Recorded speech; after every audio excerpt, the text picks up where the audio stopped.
"We came to you for life," two Apache sisters told the lone rancher. The wind howled across the dusty plains as Ronan Callahan worked silently by the fire on his small homestead. The ranch was isolated, far from the bustling towns where men lived by law and order. Ronan had long given up on seeking comfort from anyone, preferring the silence of the wilderness to the noise of civilization. His ranch was his sanctuary, a place where he could escape the memories of a life he had once known, a life filled with mistakes and regrets. He didn't mind the quiet. The land spoke to him in a way that no one ever could. But tonight, something was different. The air had a heaviness to it that made the hairs on the back of his neck stand up. He squinted against the fading light of day, searching the horizon for any sign of trouble.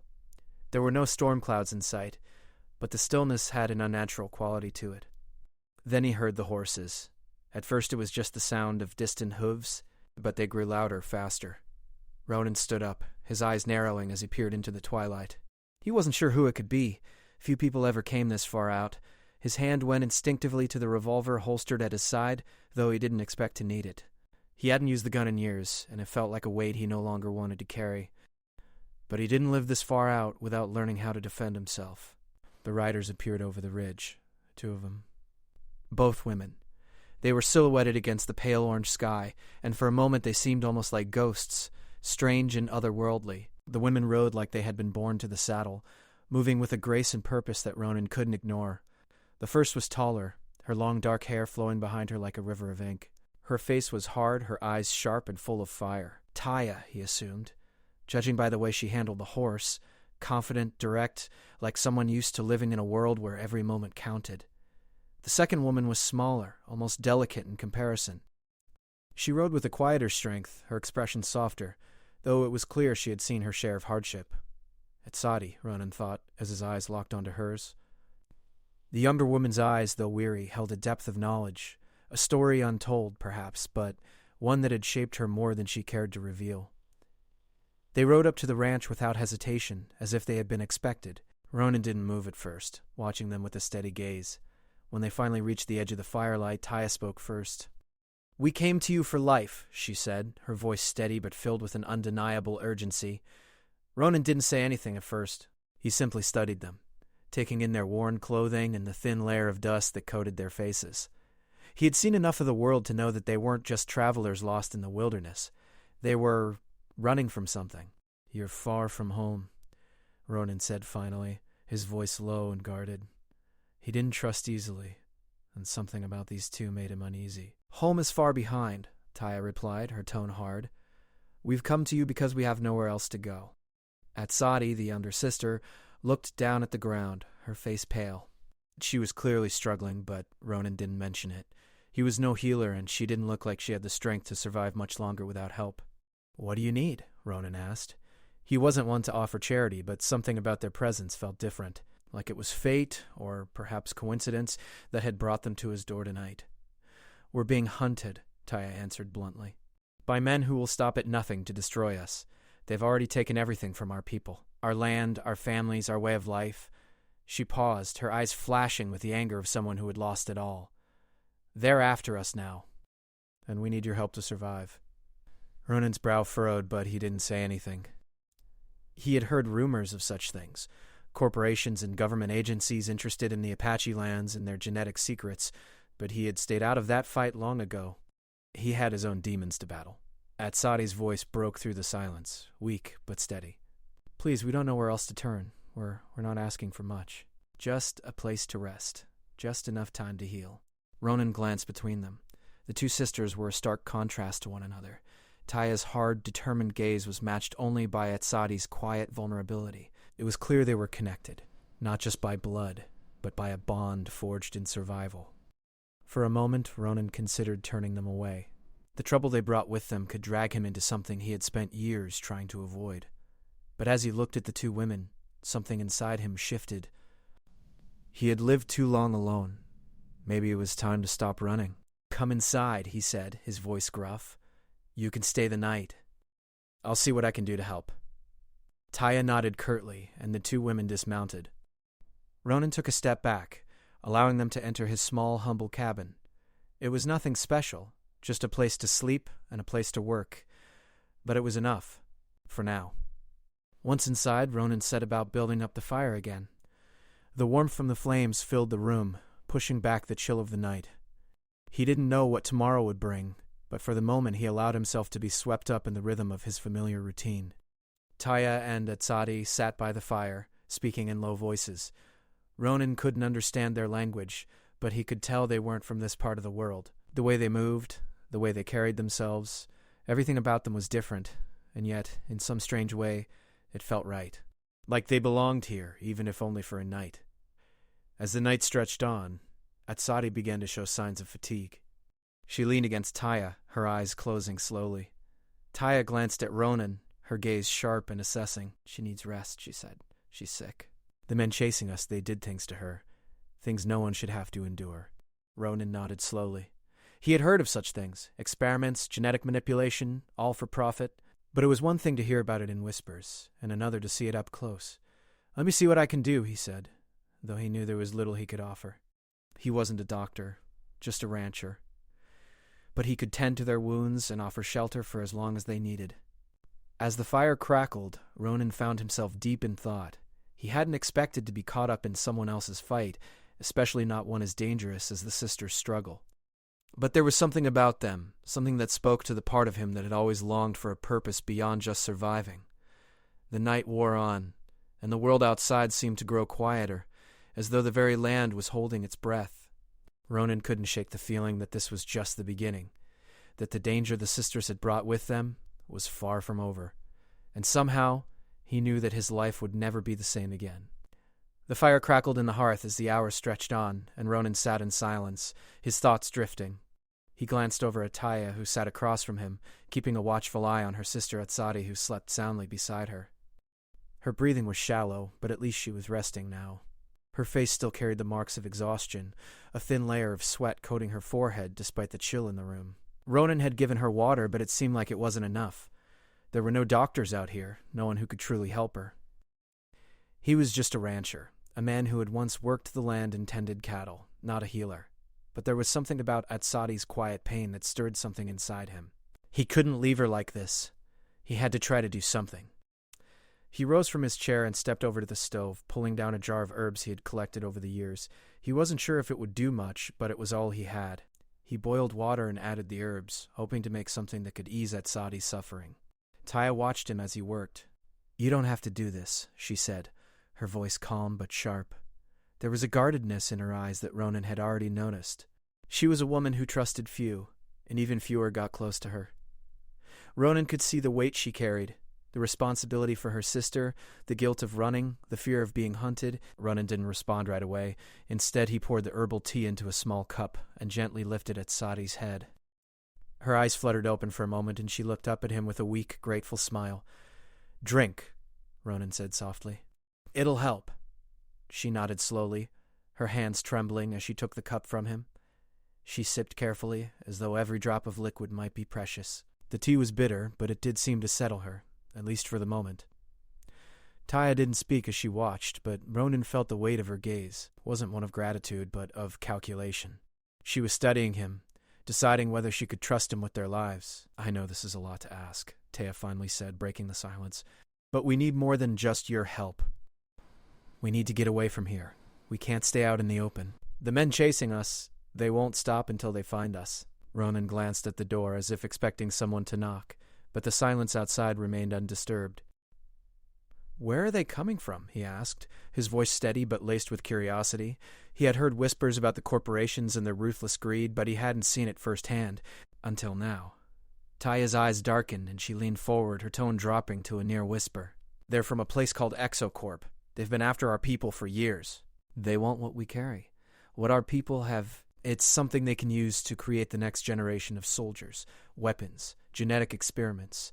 They don't care about the lives they ruin, only the power they can gain." Ronan felt a flicker of anger stir in him. He had heard of companies like Exocorp, but he had always assumed the rumors were exaggerated. Now, it was clear that the threat was very real. He could see it in Taya's eyes, the desperate fear mixed with a quiet determination. She was fighting for something bigger than herself, something worth risking everything for. "And why come to me?" Ronan asked, his voice steady but filled with doubt. He was just a man who had turned his back on the world, a man who had no ties to anyone or anything. Why would these two women choose him of all people? Taya met his gaze directly, her eyes unflinching. "You're the only one who lives out here. You're the only one who hasn't been caught in their web. You've kept your distance from everything. Maybe that's why they haven't found you yet. But it won't last. Soon, they'll come for everyone." Ronan ran a hand through his hair, a deep frown forming on his face. He had lived his life quietly, avoiding trouble, keeping to himself. But now, it seemed trouble had found him, no matter how far he had tried to run from it. "I can't protect you," he said quietly, his voice almost a whisper. "I'm just one man, and I'm not looking to fight a war. I've done enough of that in my life." Taya stood up then, her eyes fierce. "We're not asking for war. We're asking for survival. We don't want to fight. We want to live." "But we can't do it alone." There was a long pause as Ronan looked at her, his thoughts swirling. He wasn't sure what to do, but the reality of the situation was beginning to sink in. These women had nowhere to go, and the enemy they faced was powerful, ruthless, and determined. They had come to him because they had no other options. For the first time in years, Ronan felt a pull, something inside him that hadn't been there for a long time. He wasn't just a rancher anymore. He wasn't just a man hiding from his past. He was someone who had the chance to make a difference. He couldn't let these women face this threat alone. "I'll help you," Ronan said finally, his voice steady. "But you have to understand that I can't protect you forever. We'll have to move. Get as far from here as possible. And if we're going to survive, we need to act fast." Taya's expression softened just slightly. It wasn't a look of gratitude, but of respect. She had been prepared for rejection, but Ronan's decision gave her hope. "Thank you," she said simply. The room fell silent for a moment, and Ronan felt the weight of the decision he had just made settle on his shoulders. He didn't know what tomorrow would bring, or how far he could go to protect these two women, but one thing was certain: he couldn't let them face this alone. Outside, the wind began to pick up, howling like a restless animal. The storm was coming, but Ronan knew that this wasn't the kind of storm that could be outrun. This was a storm that would follow them no matter where they went. But for the first time in a long while, Ronan Callahan didn't feel alone. The morning came far too quickly for Ronan. He had barely slept, his mind racing through the events of the night. He glanced over at Taya and at Saadi, who were still sleeping. Their rest was fragile, just like their lives. He had made a promise, but promises came at a cost, and he didn't know what it would take to honor it. He sat by the window, watching the first light of dawn spread across the land. The ranch was still, as always, but Ronan could feel the tension in the air. It wasn't just the wind, which was picking up again, or the unsettled thoughts in his mind. It was the knowing that Exocorp was coming for them. Taya had told him about Exocorp, how they were hunting her people, trying to capture the Apache and turn their genetics into something else, something unnatural. The corporation's reach was vast, and their power was even more so.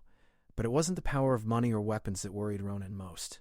It was the ruthlessness of their goal. He had lived through enough wars and lost enough battles to know how far people would go for power. Taya stirred beside him. "We need to move," she said, her voice low but clear. "We've stayed here too long. They'll be here soon." He knew she was right. They couldn't stay here any longer. The ranch, though isolated, wasn't secure enough. If Exocorp wanted them, they could find them easily enough. Ronan stood and walked to the door, his hand brushing the worn handle. "I'll get the horses ready," he said, his voice steady. The reality of the situation hit him in waves, but he couldn't let that show now. He had to focus. He was the one with experience in this kind of life.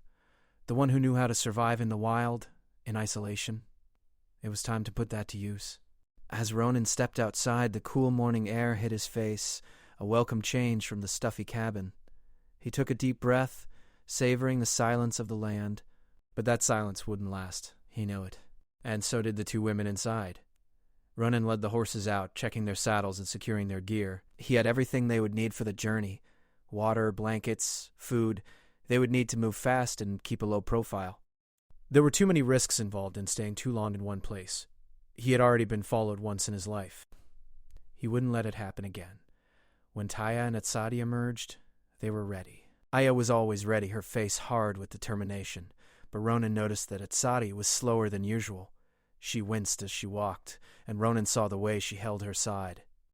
He didn't need to ask to know she was still suffering from whatever they had done to her. The fear in her eyes hadn't faded, even in the comfort of this brief sanctuary. We should head to the river, Ronan suggested, adjusting his hat. The river was a good distance away, but it would give them the cover they needed. And from there, they could figure out their next move. It was a route he had taken before, many years ago, when he had first left the chaos of the world behind. It was remote, quiet, and hidden from anyone who might be searching. Taya nodded. Let's go. The ride was slow, as they had to move cautiously, keeping to the trails where they would be less likely to be seen. The land here was vast, but it was also unforgiving. The wind swept over the plains, and the horses' hooves made little sound against the soft earth. The silence was almost comforting, but Ronan could feel the weight of every passing minute. After a few hours, they reached the river. The water was low, but it ran steady and clear. Ronan stopped at the edge of the bank and turned to the sisters. "This is as good a place as any," he said, his voice calm, though inside he was anything but. He had no idea how long they would be safe here. The river could hide them for a while, but Exocorp was relentless. The danger was never truly gone. Taya dismounted, her eyes scanning the horizon. "We need to keep moving," she said, her voice sharp. "They won't stop until they find us. I know they're close." "I can feel it." Ronan didn't argue. He had learned long ago that when someone knew the enemy, it was best to listen. The morning light broke over the river, casting soft golden rays that kissed the earth, yet Ronan didn't feel its warmth. His mind was occupied with the choices ahead, and the stakes felt higher than they ever had before. The camp was quiet, save for the occasional rustling of leaves in the wind. The horses were grazing at the river's edge, their silhouettes barely visible against the backdrop of the growing light. Ronan sat by the fire, his gaze fixed on the flame. The crackling wood was the only sound that filled the still air, but his thoughts were a storm in his head. Taya had made it clear that they couldn't keep running forever. It was time to face the enemy, and even though the task seemed impossible, he knew there was no turning back. "Are you sure about this?" he asked, looking up at Taya. She stood at the edge of the camp, her arms crossed tightly against her chest. The wind tugged at her dark hair, but she didn't flinch. "I don't have a choice," she replied, her voice calm but firm. "Neither do you." Ronan stood up slowly, stretching his back. The ache in his muscles was constant these days, a reminder of the toll the years had taken on him. But it wasn't just the physical strain that weighed on him now. It was the fear, deep inside, that they were walking into something they couldn't escape. "We'll need a plan," Ronan said, moving toward the horses. "And we'll need help." "I'm not enough to take them on alone." Taya followed him, nodding slightly. "We can't fight them head on, not yet. But if we can sabotage their supply line and slow them down, we might have a chance to escape again." "I'm not running anymore," Ronan said quietly, his words more to himself than to her. Taya glanced at him, her eyes sharp, but she didn't comment. She knew what he meant. They weren't running anymore. They had come this far, and it was time to finish it. They spent the morning preparing. Ronan worked to strengthen the horses, making sure they were ready for the journey ahead. The terrain would be rough, and they needed to be able to travel fast when the time came. Taya and Atsadi, though still weak from the ordeal they had already been through, helped where they could. Atsadi had regained a little strength, but still couldn't walk without pain. Despite this, she was determined to contribute. She packed what little they had left, her hands trembling with the effort, but her spirit remained unbroken. By midday, they had everything packed. Ronan gathered the weapons he had hidden for emergencies. Basic hunting rifles and pistols, all he could find when he had moved out to this quiet life. It wasn't much, but it would have to do. "Ready?" Ronan asked, looking at the two women. Taya gave him a short nod while Atsadi didn't speak. She simply held her sister's hand tightly, as if drawing strength from her presence. "We're ready," Taya said, her voice steady. The journey to Exocorp's camp was slow and deliberate. They moved through the brush, following an old trail Ronan had once used to navigate the area. The land had changed since then, but Ronan knew the way. They had to get to the supply depot. It was isolated, built into the side of a rocky hill, and was lightly guarded.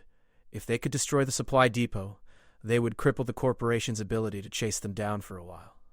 It wasn't much, but it would give them time to disappear and find a new place to hide.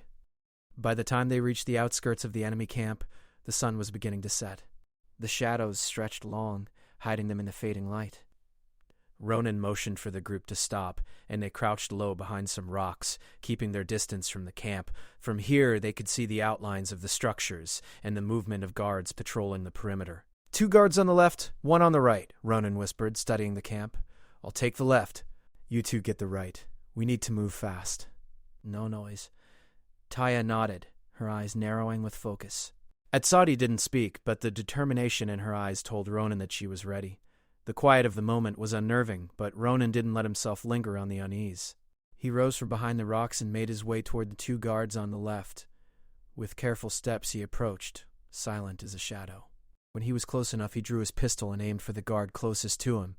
A sharp sound broke the silence as he took the man down with a swift shot to the chest. The second guard didn't have time to react. Ronan moved fast, knocking him out with a quick strike to the head. His heart raced in his chest, but he didn't hesitate. He had been in situations like this before, and he knew what needed to be done. He quickly dragged the 2 men out of sight and signaled for Taya and Etched to follow him. They moved swiftly toward the depot, using the terrain to their advantage. Taya was in the lead, her sharp instincts guiding her every move. Etched followed close behind, still carrying the weight of her injuries, but pushing through with quiet strength. They reached the depot's entrance, where Ronan quickly set about planting explosives near the supply crates. "Ready?" Ronan whispered, his voice barely audible. Taya gave him a quick nod. "Let's do it." Ronan looked back at the sisters and gave a subtle signal. He set the timer, and the 3 of them quickly backed away, finding shelter behind a large rock. They didn't speak, but the tension was palpable. The seconds dragged by, each one feeling like an eternity. And then, with a deafening roar, the explosion erupted. The explosion tore through the depot, sending debris flying into the air. The sound echoed through the hills, and Ronan knew the fight had begun. The guards on the perimeter would be alerted now, and the chaos was about to unfold. They ran. Ronan led the way, his heart pounding in his chest. The sound of footsteps behind him told him that the sisters were still with him. But the sound of gunfire soon followed, and he knew they were being pursued. Exocorp wasn't going to let them go that easily. Ronan's eyes scanned the terrain as they moved, looking for cover, looking for a way to make it to the river. He could hear shouting behind them now, and the ground vibrated with the sound of approaching vehicles. "They're coming!" Taya called over her shoulder. Ronan didn't answer. He didn't need to. They had no choice now but to keep running. They could only pray that they could make it to the river before the enemy closed in. Hours passed in a blur of movement. The land was becoming more familiar as they neared the river. Ronan could see the water in the distance, the faint glow of the moon reflecting off the surface, but the enemy was closing in, and they were running out of time. Finally, they reached the water's edge. Ronan didn't hesitate. He jumped into the river, wading through the current with the sisters right behind him. The water was cold, but it was their best chance to escape. The river would carry them away from the camp into the night. Ronan heard the distant sound of vehicles approaching, but by then they were already submerged in the water. They didn't look back. As they made their way down the river, the sound of pursuit grew fainter, until finally it was gone. They had escaped, but Ronan knew the fight wasn't over. Exocorp would never stop chasing them. But for now, they had won. And for the first time in a long while, Ronan felt hope flicker inside him. They might have won this battle, but the war was far from over.